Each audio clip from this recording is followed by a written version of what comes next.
be native from one place. But that kind of Texas blues never really got into our music as much as the Memphis soul. Yeah. Well, so much music.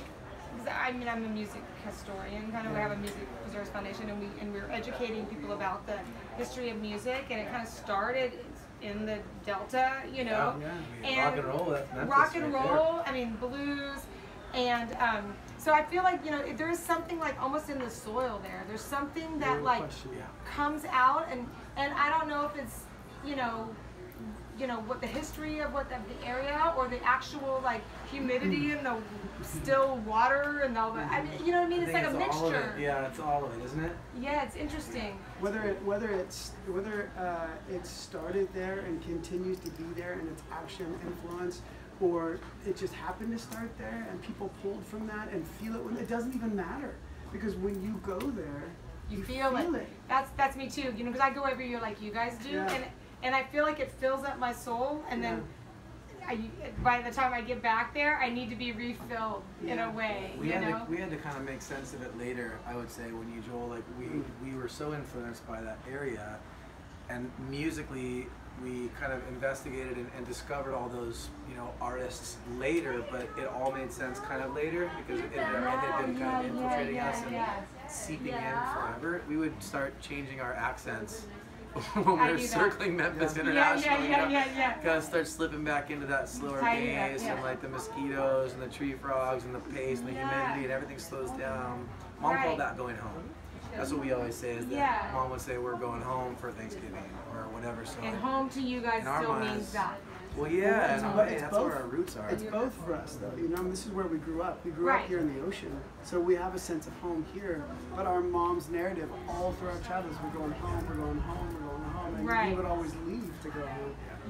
So there was something about that for us as kids, where there was a deeper sense of home. There's a deeper sense of self almost. When we go back then, we realized that it was our grandfather.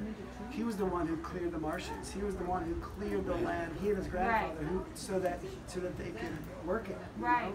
And then you get there and you walk around. You're like, oh, this is our land.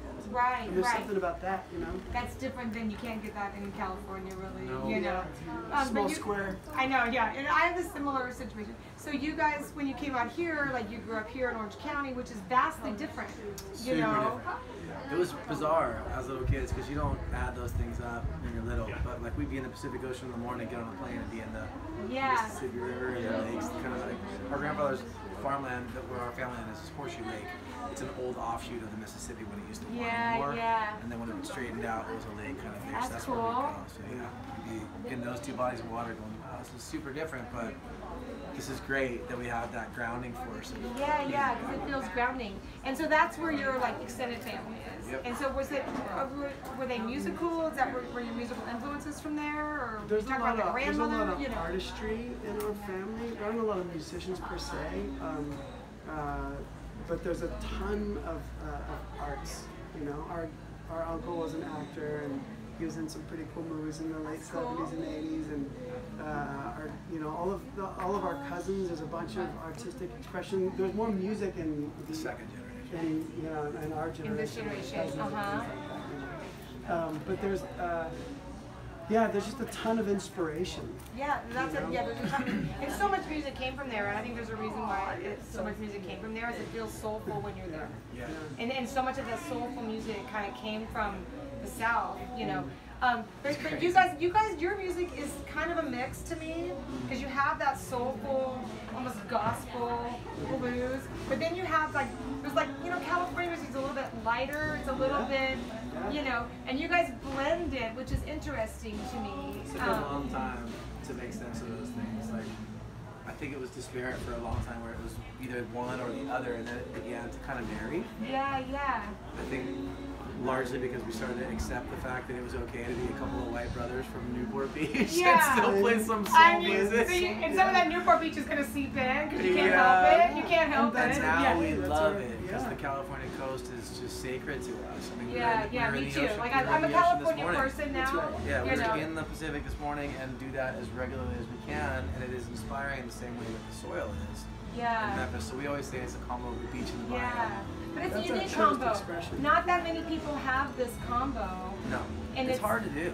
It's unique to have that soulfulness that you guys have, and also have this California-like kind of, I don't know what to call it, singer-songwriter, like, you know, California music is California either like, country. I mean, it's different. The California country, you know, like the Bakersfield influence, like that whole thing is different. Yeah. The LA kind of, That's I hear a little bit of that in you guys too, and it's an interesting combination that I don't hear a lot.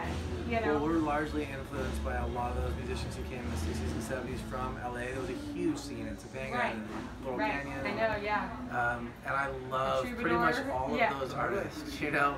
Yeah. And he does too. And then at the same I time, can tell that's seeped in too. Yeah, and that's cool because that's all rooted in that. They're all influenced by that soul music too.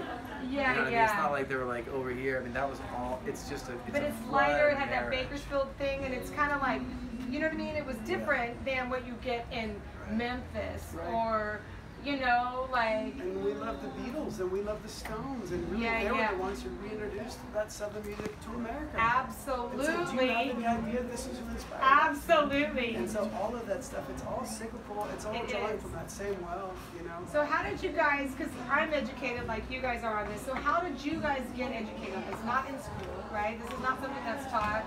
Did you learn this from family or, you know, like being musicians? Well, our parents missed Texas and Memphis, and so country music, especially for my dad, was like kind of his tether. And so when we were growing up, like we're nostalgic for it. Yeah. Texas country, like he missed it. He liked singer-songwriters and country music, and so we grew up. He was really into lyrics. He was really into harmonies, and he would love to show us how these things were constructed. So we'd start literally like rewinding tapes and making us listen. Oh, check it out! Like, did you hear that? It was crazy because we'd be listening to country and we'd be so bummed. Like, come on, Dad, please let us listen to like pop music or whatever. And he said, no, if you're in my car, you gotta listen to my music. And now you're so happy. And now, just harmony, storytelling, lyric. And that led us back to like roots music and gospel stuff. Right. So you did your own research to learn about the roots music. Yeah. So family, and then just an inspiration. Because you guys on stage, you guys have this thing where you're like, you know, the lyrics, you know, and you guys almost have your own percussion section, just the two of you guys. Yeah. You can do percussion and harmonies, and you know, like a two-man show. And I feel like it's like you don't even need really a percussion section. Yeah. Lucky us that we have a great one. Let's do this too. I know you have. Sometimes you have one, you know, which is good. But with the clap, you know what I mean? Like you guys are able to make it happen. Things. When Scott went to guitar, he and my two best friends started playing guitar, and so I was like, I'm a contrarian by nature, so I was like, well, I'm not gonna play guitar. I'm gonna play drums because I had to go a different direction, and you know, so then I went that whole like rhythmic way, and then I'm also an extrovert, so I was sitting behind everyone. I'm like, well, I need to be in the front of the stage, so I need a guitar. So I started playing guitar, and you know. Well, our next set we'll play some more of that kind of down-home music too. So you guys should come over there. Yeah. Oh no, we're gonna come over there. Yeah. All right. Well, thanks so much for sitting down with me. I really appreciate it. In between sets at the Sawdust Festival. All right. All right. I love you guys. See you later. Okay. Thank you.